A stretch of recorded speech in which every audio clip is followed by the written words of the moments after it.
Kasi kagabi na-interview namin si former Senator Trillanes. At nagsabi siya ng pananaw na pakiramdam niya maski maiakyat dahil sinasabi niyo nga na kayo'y naghahanda na for the impeachment doon sa Senado at baka doon niyo ihayag lahat.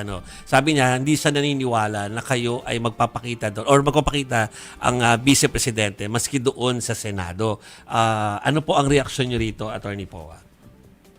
Well, antabayanan na lang po natin. Yan po ay pananaw ng ating former senator. He's entitled to his opinion, and of course, we will always respect. Sabi ko nga, kami naman ang naging posisyon ko, lalong-lalo na ako, is I respect the personal views kahit na para sa atin o against sa atin. Pero antabayanan na lang natin kung talagang aakyat sa Senado ito dahil kami naman po, yung buong defense team ay naghahanda para sa trial. Last year pa naman po naghahanda na kami.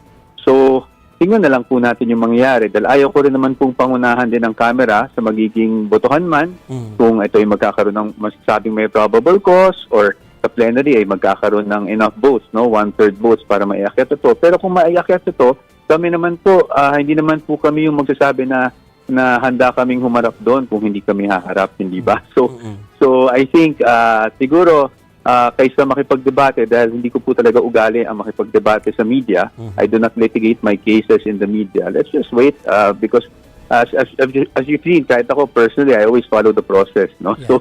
So pagtingnan na lang natin kung ano mangyayari pag umakyat po sa Senado. Pero in all fairness, si Attorney po, na-interview namin siya dito, maski nung sa Senado pa yung issue ng impeachment, sinabi naman na sila talaga yung naghahanda na for kung ano man ang eventuality. At ngayon, sinasabi rin po sa atin ni Attorney po na sila yung naghahanda pa rin at handa rin na humarap doon, at hintayin natin yung pagpanik doon. Pero, Attorney po, yung pong kliyente ba ay nagbigay na rin sa inyo ng mga kahit instruction kung anong dapat ninyong gawin at kung siya rin ba ay merong pagsasabi na kung Senado na yan, harap ako dyan?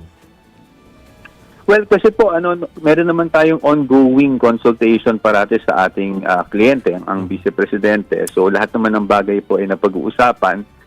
Of course, sa akin personally, syempre, hindi ba, kung madidismiss ito dito pa lang sa level na to, mas maganda siya, 'di ba? Para sa akin, let's not I have to admit that, Yes. Hindi ko naman pwede magsinungaling at sabihin na hindi ako mas matutuwa kung madidismiss ito.